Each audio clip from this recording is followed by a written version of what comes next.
ممبروں پر بیٹھ کر سیدنا صدیق اکبر کے خلاف مغلظات بکنا، حضرت فاروق اعظم کے خلاف مغلظات بکنا، بلکہ خود شیعہ حضرات کے نمائندوں نے کہا کہ یہ ذاکر اپنا ریٹ بڑھاتے ہیں.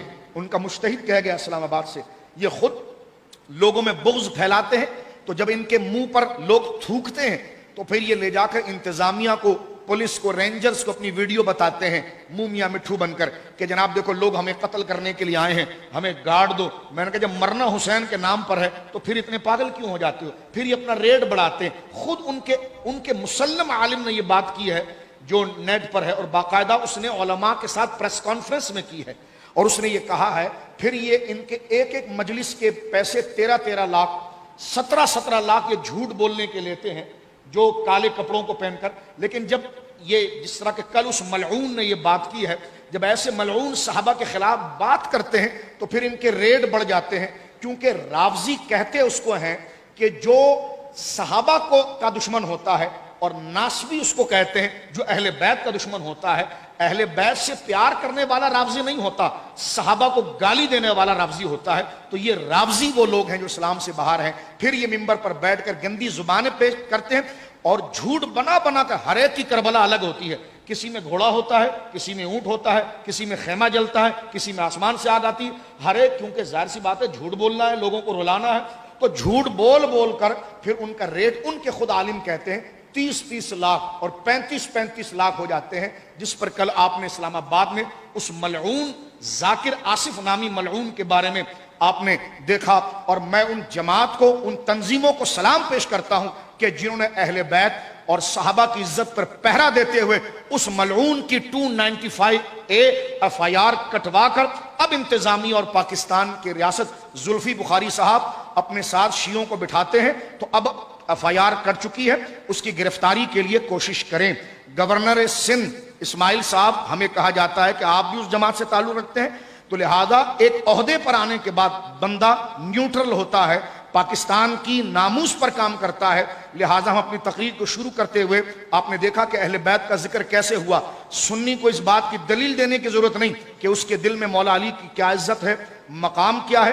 تو اب یہ انتظامیہ گورنر سندھ ہو یا جناب وزیر اعظم پاکستان ہو اور DG رینجرز ہوں اور اعلیٰ حساس ادارے ہوں، ان کی یہ ذمہ داری ہے کہ ایسے بندروں اور بھیڑیوں کو اس FIR کے تحت وہ گرفتار کریں اور عدالتیں ان پر مقدمہ چلائیں.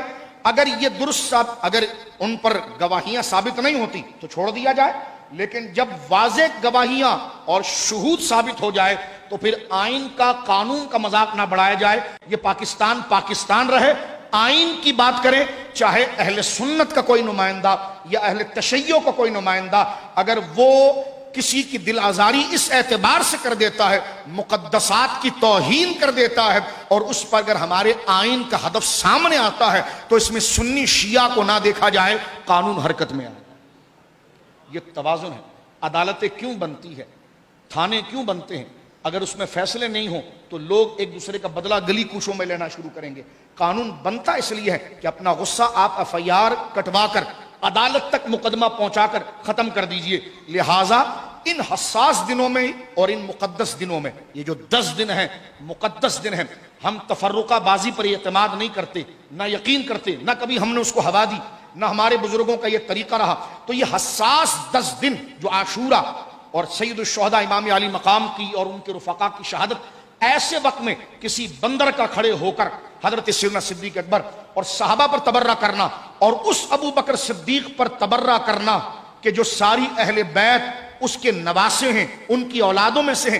امام جعفر صادق کہتے ہیں، جو ان کی کتابوں میں بھی ہے، کہ میں قیامت کے دن اپنے باپ علی سے 1 دفعہ پکارا جاؤں گا اور اپنے نانا ابو بکر سے 2 دفعہ پکارا جاؤں گا. میں کہتا ہوں مجھے بتاؤ، جو زبان حضرت ابو بکر کے لیے استعمال کی گئی، حضرت امام جعفر صادق کی روح انور پر کیا گزری ہوگی.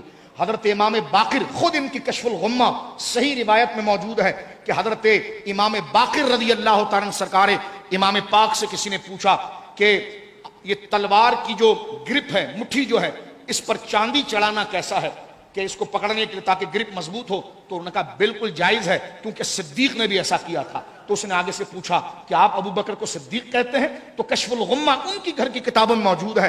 تو حضرت امام جعفر صادق رضی اللہ تعالی امام زین العابدین سید السجاد کے بیٹے امام حسین کے پوتے اور حضرت سیدنا موسیٰ کاظم کے دادا امام جعفر پاک کے والد گرامی، آپ نے فرمایا تیری ماں تجھ پر روئے واللہ و صدیق، واللہ و صدیق، واللہ و صدیق. ہاں خدا کی قسم ابو بکر سب سے بڑے سچے ہیں، سب سے بڑے سچے ہیں، سب سے بڑے سچے. غور کریں. تو اب آپ دیکھیں، میں اہل تشیع سے کہتا ہوں یہ روایت ورنہ نکال کر جلا دی جائے. آپ جان نہیں چھڑا سکتے شیعہ حضرات، آپ جتنا ڈرامہ بازیاں کر لیں. حضرت عثمان غنی کے گھر ہاشمیوں اور فاطمیوں کی اولادیں آئی ہیں. حضرت عمر کے گھر میں سیدہ فاطمہ کی اولاد آئی ہے. حضرت عثمان غنی کے پوتوں میں سیدہ سکینہ جو کربلا کے اندر تھی، سیدہ فاطمہ بنت حسین، یہ دونوں حضرت حسین کی بیٹیاں حضرت عثمان کے پوتوں سے بہائی گئی. شرم آنی چاہیے. جس خاندان میں بندے کی شادی ہو جائے وہ اپنے بہو اور اپنے سسرالیوں کو گندی گالیاں ان کو کافر کہتا ہے. میں نے کہا تم تو انسان کہلانے کے لائق نہیں ہو، ذاکر ملعونو. یہ تو کوئی شریف انسان جس خاندان میں شادی کرتا ہے ان کو سر جھکا کر دیکھتا ہے. تو اہل بیت بنو فاطمہ اور بنو ہاشم کی ایک نہیں، کئی بیٹیاں بنو امیہ اور بنو عدی سیدنا فاروق اعظم، سیدنا ابو بکر صدیق اور سیدنا عثمان غنی کے خاندان میں بہائی گئی. تو شرم کرنی چاہیے اتنے مقدس رشتوں کو ایسی عام زبان میں بیان کیا جائے. اب ان کا کوئی بندر میری بات کو سن کر چڑھ رہا ہوگا کہ آپ نے ہمارے ملعون شیطان ذاکر کو یہ کہہ دیا. تو میں نے کہا تمہارے ذاکر کے لیے جملے تمہیں برے لگے تو جو امام جعفر صادق کا نانا ہو، جو حضرت سیدنا امام باقر کا سسر ہو، اس کو تم نے منبر پر اتنی گندی بات کی ہے. اگر تم فراڈی ہو تو تمہیں اس سے کوئی اعتبار نہیں. اگر تم واقعی میں عاشق اہل بیت ہو تو تمہاری روح کانپ جانی چاہیے کہ تم سودائی اہل بیت کی تعظیم کا بیچتے ہو. تو اب امام جعفر صادق کے سسر کو جو گالی دے اور حضرت امام جعفر صادق کے نانا کو اور حضرت امام باقر کے سسر کو گالیاں دے، اللہ اکبر.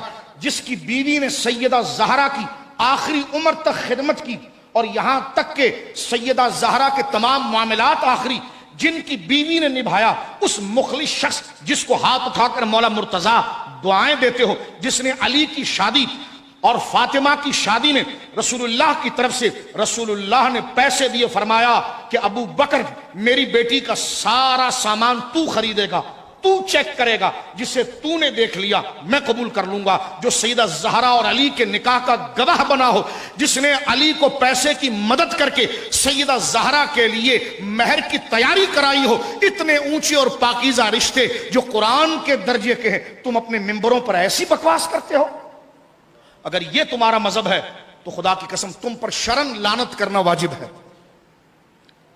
اگر یہ تمہارا مذہب ہے، اور اگر یہ مذہب نہیں تو اس ملعون کو اپنے دامن سے نکالو. ایک دفعہ اس نے سیدہ عائشہ پاک کے لیے بکواس کی، میں آگے اس پر بات کروں گا، لیکن ہم صرف خدا کی قسم محتاط ہیں. کراچی کو نہ ہلاتے تو سید کے بیٹے نہیں. لیکن سنیں، یہ محرم الحرام کے مقدسات ہیں. ہم ایک مسجد کے امام نہیں، سب سے پہلے ہم ایک مسلمان ہیں. آج مجھے درجنوں علماء کے فون آئے، ہم نے کہا یہ 10 دن گزرنے دیجیے آپ، اور جو FIR کٹ گئی ہے اس پر ہمارا مطالبہ ہے.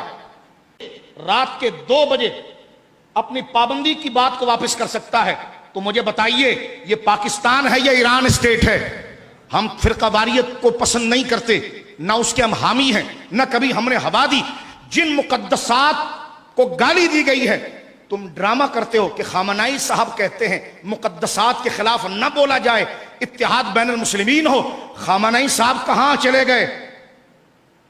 پاکستان سب کا ہے.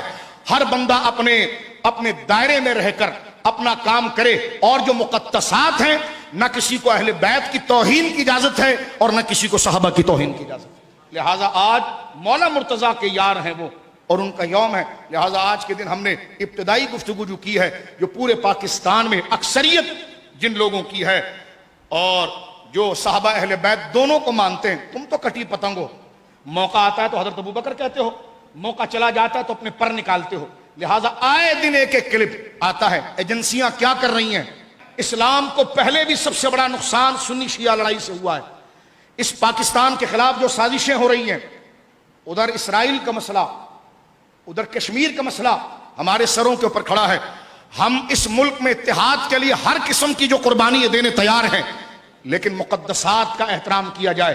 جب اداروں کا احترام ہے، جب فوج کے خلاف ایک لفظ نہیں کہا جا سکتا اور نہیں کہنا چاہیے، اداروں کے خلاف ایک لفظ نہیں کہا جا سکتا اور نہیں کہنا چاہیے، عدالتوں کے خلاف ایک لفظ نہیں کہا جا سکتا اور نہیں کہنا چاہیے.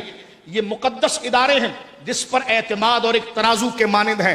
اس کو اگر چھوڑ دیا جائے تو شرازہ منتشر ہو جائے گا.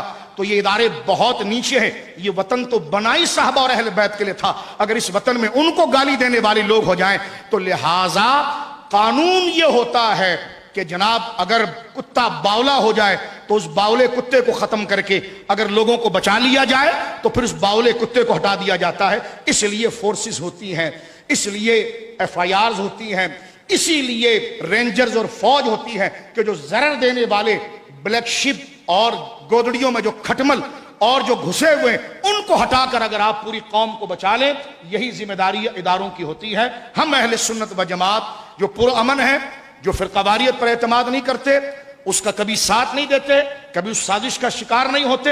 ٹارگٹ کلنگ، غیر قانونی کسی کو قتل و غارت گری کرنا، کسی سے ہمارا فقہ یا مسلک کا اختلاف ہے، اس کے قتل کرنے کو ہم صحیح نہیں سمجھتے، نہ کبھی اس کا فتویٰ دیتے ہیں، نہ ہمارے بزرگوں نے کبھی اس کو روا رکھا. جو اس میں شامل رہا نہ کبھی ہم اشارتاً بھی اس کے اعلی کار بنے. ہم اس کو پسند نہیں کرتے، اس لیے کہ ہم پاکستانی ہیں اور یہ وطن اسلام کے نام پر لیا گیا ہے. تو لہٰذا اس ملعون ذاکر کو فی الفور گرفتار کیا جائے. کیا آپ اس کے لیے تیار ہیں؟